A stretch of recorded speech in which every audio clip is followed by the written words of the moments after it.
Assalamualaikum warahmatullahi wabarakatuh. Alhamdulillah wasyukurillah pemirsa dan dimanapun Anda berada, saya Hamzah Al-Kafi kembali bisa hadir menemani Anda dalam program yang insya Allah selalu memberikan manfaat dan maslahat untuk kita semua ya di Ramadan kita edisi hari ini Sabtu 2 Mei 2020. Di episode kali ini pemirsa kita akan membahas dengan tema hakikat beribadah di rumah langsung bersama dengan Ustadz Dasar Latif, dan tak ketinggalan pula nanti kita akan menayangkan vlog kiriman para pemirsa kegiatan positif jelang berbuka puasa. Dan bersama saya Hamzah Al-Kafi, kita langsung saja mulai Ramadan kita selengkapnya hari ini.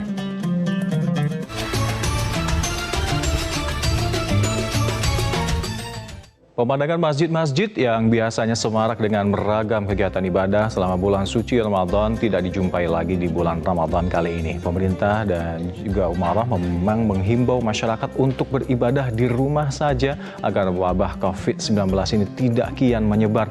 Bagaimana sebenarnya hakikat ibadah di rumah ini? Kita akan langsung membahasnya dengan Ustadz Mukarram Dasar Latif. Assalamualaikum Ustadz. Waalaikumsalam warahmatullahi wabarakatuh. Ustadz, bagaimana meyakinkan saudara-saudara kita muslim-muslimat agar beribadah di rumah itu insya Allah tidak mengurangi maslahat dan pahalanya kok? Tafadhol Ustadz. Ya, pemirsa yang saya hormati, berbicara soal ibadah, perintahnya itu jelas. Wa ma khalaqtul jinna wal ins illa liya'budun. Saya tidak ciptakan jin dan manusia kecuali hanya untuk beribadah kepada Allah. Beribadah itu tidak harus di masjid.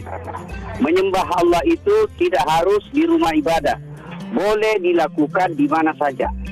Bahkan di tengah laut pun boleh kita lakukan ibadah. Nah, sekarang pada posisi kita, pada kondisi kita ada wabah yang sifatnya pandemik, maka kita harus mengikuti anjuran dan maklumat dari Kapolri, juga dari himbauan Majelis Ulama Indonesia yang meminta kita untuk beribadah di rumah. Tentu beribadah di rumah ini tidak mengurangi esensi dan pentingnya ibadah. Ibadah sebenarnya kalau kita terjemahkan, kalau kita definisikan, segala sesuatu yang dilakukan dengan niat lillahi ta'ala itu ibadah. Nah, ibadah ini perintah dilaksanakan berdasarkan kemampuan kita. Nah, sekarang idealnya memang kita beribadah di masjid. Selama Ramadan, tahun-tahun yang lalu kita ibadah di masjid. Di samping karena memang itu anjuran agama, juga ada faedah-faedah silaturahmi di dalamnya. Juga kita bisa mendapatkan ilmu melalui majelis-majelis ceramah-ceramah tarawih. Tapi karena ini kondisinya darurat, maka percaya saudaraku bahwa beribadah di rumah itu tidak mengurangi esensi nilai ibadah. Ibadah apa yang dilakukan di masjid, semua bisa dilakukan di rumah. Umumnya, ibadah di masjid itu kalau Ramadan kan tarawih. Tarawih pun bisa dilakukan di rumah. Berjamaah, di rumah pun bisa dilakukan berjamaah. Bapaknya jadi imam, anak istrinya jadi makmum. Syukur-syukur kalau bapaknya bisa mengisi tausiah. Jadi semua bisa dilakukan. Sifatnya sebenarnya, hakikat ibadah itu tidak bergeser. Hakikat ibadah tetap bisa dilakukan. Yang bergeser hanya tempat. Dan tidakkah di awal pembicaraan tadi saya sudah sampaikan, Allah bisa dijumpai, Allah bisa ditemui di mana saja. Idealnya di rumah ibadah. Tapi karena posisi kita sekarang ini tidak memungkinkan, maka kita kembali ke rumah. Selalu saya tegaskan bahwa beribadah itu tidak boleh melibatkan sekedar perasaan.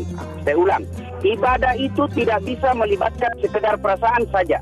Tapi yang lebih utama adalah beribadah harus berdasarkan ilmu. Karena kalau kita melakukan ibadah hanya berdasarkan perasaan, bisa jadi ibadah kita ini bisa menimbulkan kemudaratan. Nah, karenanya ilmu melalui ilmu-ilmu majelis ulama sudah mengajarkan bahwa kita beribadah di rumah saja. Bukan karena kita tidak cinta kepada masjid, bukan karena kita takut corona, tetapi yang jauh lebih penting adalah memelihara keselamatan jiwa.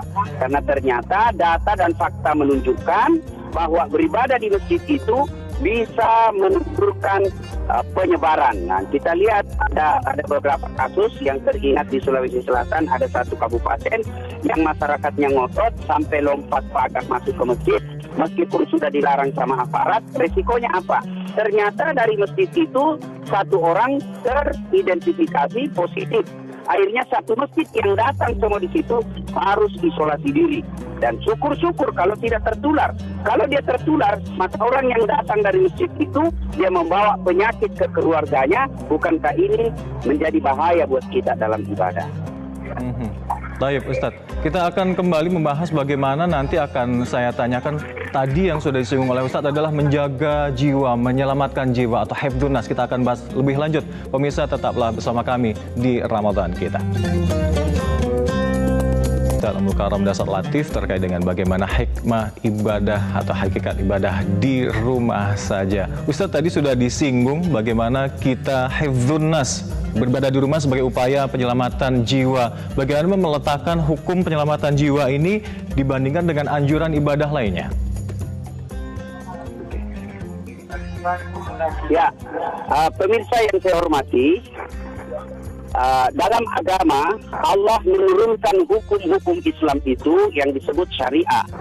Syariah itu kalau dilihat akar kata menurut etimologinya, syariah itu berarti sumber mata air, di mana semua makhluk hidup itu membutuhkan air. Nah, Islam menghadirkan hukum, Allah menghadirkan hukum-hukum disebut syariah. Nah, dalam kajian hukum Islam ada disebut maqasid syariah. Maknanya tujuan Allah menghadirkan hukum-hukum Islam. Apa tujuannya? Jadi kenapa ada hukum haram, halal, makruh dan seterusnya. Nah, dalam maqasid syariah ada 5 tujuan hukum Islam. Yang nomor 1 dan utama adalah hifdzun nafas, memelihara jiwa. Yang kedua memelihara agama. Yang ketiga memelihara akal. Yang keempat memelihara keturunan. Yang kelima memelihara harta. Nah, dari 5 tujuan hukum Islam ini, yang nomor 1 ini kenapa ditempatkan nomor 1? Karena dia prioritas, dia penting. Apa yang nomor 1 itu adalah hifdzun nafas, memelihara jiwa. Artinya hukum Islam hadir ini tujuannya memelihara jiwa kita. Kenapa orang dilarang membunuh? Karena untuk memelihara jiwanya orang. Kenapa orang dilarang narkoba? Karena untuk melindungi akalnya orang. Nah, sekarang kita beribadah tidak boleh melanggar 5 dasar hukum Islam ini, dasar dihadirkannya hukum Islam ini. Anda mau puasa, Anda mau sholat, Anda mau haji, tidak boleh melanggar maqasid syariah ini. Bahkan orang yang berpuasa bisa jadi hukumnya haram apabila dia melanggar keselamatan jiwanya. Contoh, saya sakit tidak bisa sembuh. Bahkan dokter mengatakan kalau Ustadz bisa tetap ngotot puasa, kalau Ustadz ngotot tetap puasa, maka bisa mengancam jiwa, bisa sakaratul maut. Lalu saya tetap ngotot puasa, maka saya berhukum haram. Kenapa? Karena melanggar jiwa saya. Nah, demikian juga dengan beribadah di masjid. Apabila melanggar jiwa kita, ya, bisa mengancam keselamatan jiwa kita, maka hukumnya dibolehkan beribadah di rumah. Ya. Niat saya mau ibadah di masjid, niatnya baik, tapi ternyata tidak cukup hanya dengan niat, harus disertai dengan kajian yang mendalam. Dan kajian mendalam itu telah dilakukan oleh majelis ulama dan telah mengeluarkan bahwa tidak boleh, untuk sementara dianjurkan beribadah di rumah. Nah, sekarang ada lagi perbedaan zona merah, zona hijau. Nah, kalau dia zona hijau, majelis ulama Indonesia tetap menganjurkan untuk beribadah di masjid. Nah, masalahnya kemudian adalah apakah ada jaminan bahwa jamaah yang ada di zona merah tidak akan datang ke zona hijau ketika ada tarawih?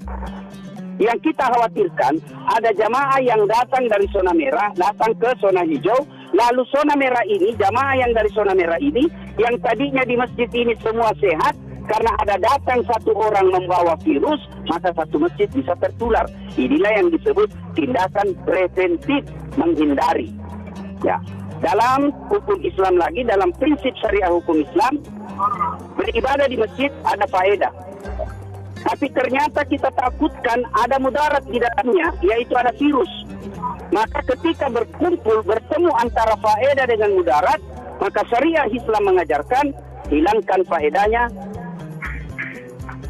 maka hindari mudaratnya. Dan lagi pula yang dilarang pemerintah sama sekali pemerintah tidak melarang untuk beribadah, tapi menjauhi agar orang-orang tidak berkerumun semacam itu ya Ustadz ya. Baik Ustadz. Untuk hal ini Ustadz, yang paling mendasar lagi biar ditekankan ke para muslim-muslimat di seluruh Nusantara ini, ibadah mahdoh atau khairu mahdoh apapun itu yang bisa dilakukan di rumah apa saja Ustadz?